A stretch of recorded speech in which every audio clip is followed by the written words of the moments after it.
Hi, welcome to our channel Good New. Recently, TSMC has been filled with ambivalent feelings about the United States. Because the United States, TSMC's main market, is a massive and profitable enterprise. According to TSMC's 2021 financial report statistics, its revenue in the United States surpassed 1 trillion yuan for the first time, hitting 1.01 trillion yuan. An annual rise of around 24%, accounting for 64%. Despite this, TSMC has been dismayed by a series of recent measures in the United States. I can't help but wonder if Huawei hadn't been sanctioned and was still one of TSMC's most powerful large clients, if TSMC's predicament would be as perplexing as it is today. TSMC controls 63% of the worldwide semiconductor market as the world's largest semiconductor foundry. Its technology and strength are both impressive. However, the United States continues to update the chip rules in 2022. Because of technological constraints, TSMC is compelled to shut off supplies to firms on the restricted list, such as Huawei, and cannot ship freely. Since then, the worldwide chip layout has begun to shift. According to the current circumstances, TSMC appears to be ripped off, and it's all a ruse concocted by America. Why is this the case? Okay, I believe there are 4 proofs to be explained. Let's go through it in greater depth. To reclaim leadership of the semiconductor field, the United States has begun to aggressively expand the domestic semiconductor industry. Nevertheless, the United States today is already different from the United States 20 years ago. Not only is the cost of manufacturing wafers exorbitant, but skilled local expertise is few. Therefore, the U.S. sees TSMC as the savior to salvage its IC future. However, TSMC founder Morris Chang was critical of the U.S. semiconductor sector. He added that the U.S. semiconductor manufacturing business is lacking in skills and that the cost remains high. After 25 years of hard effort at TSMC's Oregon manufacturing site, the cost of chip manufacture in the U.S. is still 50% higher than in Taiwan. Furthermore, the present U.S. initiative to invest in domestic chip manufacture will be costly and ineffective. To entice TSMC to establish a factory in the United States, the United States pledged to provide subsidies. However, when TSMC began construction of an advanced wafer fab in Phoenix, Arizona, the promised subsidies from the United States were delayed for a long period. Furthermore, because of a shortage of necessary local personnel, the fab was postponed midway through construction, with a delay duration of up to 3 to 6 months.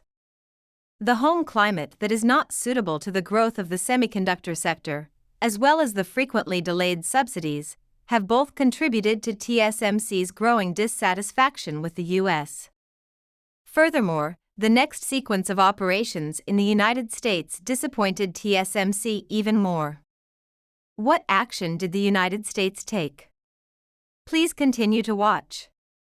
Maria Cantwell, head of the U.S. Senate Commerce Committee, convened a chip hearing and invited several professionals in the semiconductor business to explore how to create the next generation of chip technology in order to boost local chip manufacturing capacity and competitiveness. This chip hearing attracted officials from Samsung, Intel, and Micron, as well as the CEO of truck manufacturer PACCAR, and U.S. executives even met with executives from chipmakers such as Samsung and Micron. However, TSMC was not on the list of invited companies. In addition to addressing how to create next-generation chip technology, the hearing also looked into faults in the chip supply chain and the link between the chip industry and the United States' competitiveness. It is clear that they began to marginalize TSMC. The local semiconductor sector is facing more than 5,000 employment openings due to the difficulties in hiring skilled and experienced individuals in the United States, and the American think tank advised that these vacancies can be imported from outside, ideally experienced talents from TSMC. TSMC was compelled to hand over some of its technological cores when it traveled to the United States to establish a factory. Clearly, the US asked TSMC to work for free for the US and take advantage of this chance to get essential technology. When the first approach failed, the US began to look for new ways to steal individuals. Furthermore, in order to promote the enthusiasm of local semiconductor makers to build facilities, the United States enacted a $52 billion subsidy measure to relieve pressure on local fab builders. However, Intel, a local American corporation, has already built 2 fabs with a $20 billion subsidy, whereas TSMC has yet to get a penny. Finally, TSMC's main customer used to be Huawei, which supplied more than $30 billion to TSMC's income each year. However, since the US amended the semiconductor laws, TSMC has lost its major customer, and many other Chinese firms can no longer collaborate with it. The fact that Huawei's vacant orders have been filled by American firms such as Apple is the key reason why TSMC can retain constant income despite losing Huawei's orders. Apple has surpassed Huawei as TSMC's top client. According to TSMC's financial report statistics, the revenue supplied by the largest client last year reached 405.402 billion yuan, an increase of 68.627 billion yuan compared to 2020, a 20% yearly rise, accounting for 26% of the company's income, and this customer is Apple. Apple has been intimately associated with TSMC's growth and collapse. Apple revealed new spring items, causing TSMC's shares to rise. Furthermore, TSMC's top market remains the United States, and its sales surpassed 1 trillion yuan for the first time, hitting 1.01 trillion yuan, an annual rise of around 24%, accounting for 64%. Taiwan placed second, with sales of 203.963 billion yuan, a 58% rise year-on-year, accounting for around 12.8%. However, the figures plainly show that a substantial portion of TSMC's present income is dependent on these US firms, and the initiative is not in its own hands. If these US corporations stop collaboration one day, TSMC's income would suffer. All of the aforesaid indications point to the United States ripping off TSMC.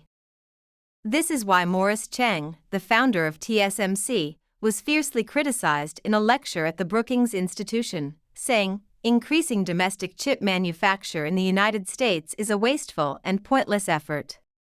When he couldn't receive the subsidies at first, the old gentleman must have recognized. The primary motivation for TSMC's decision to establish an advanced small plant with a monthly production of 20,000 wafers was to save money. But now that the cost cannot be decreased and it must use its own money to create plants for others, TSMC is understandably dissatisfied. Overall, as the center of semiconductor production increasingly shifted to Asia after 2000, the local chip manufacturing sector in the United States was forced to cut labor costs in order to compete with the semiconductor manufacturing industry in Asia with lower labor costs. Because of declining income returns, the number of students willing to pursue related disciplines has decreased even more, prompting the chip manufacturing sector to relocate to regions with cheaper labor costs, such as Asia. After more than 10 years of this cycle, the present skill pool in the United States semiconductor manufacturing business is quite tiny. It is difficult to resurrect the local semiconductor manufacturing business with a one-time investment. Instead, it takes 5 to 10 years of continual development. This is why, according to Morris Chang, if the United States wishes to revitalize domestic manufacturing, it must pay a heavy price. If you have any ideas about TSMC being caught by the United States, please share them in the comments section. Thanks for watching in this video. You can add your ideas or suggestions below. Please keep following our channel and like our videos.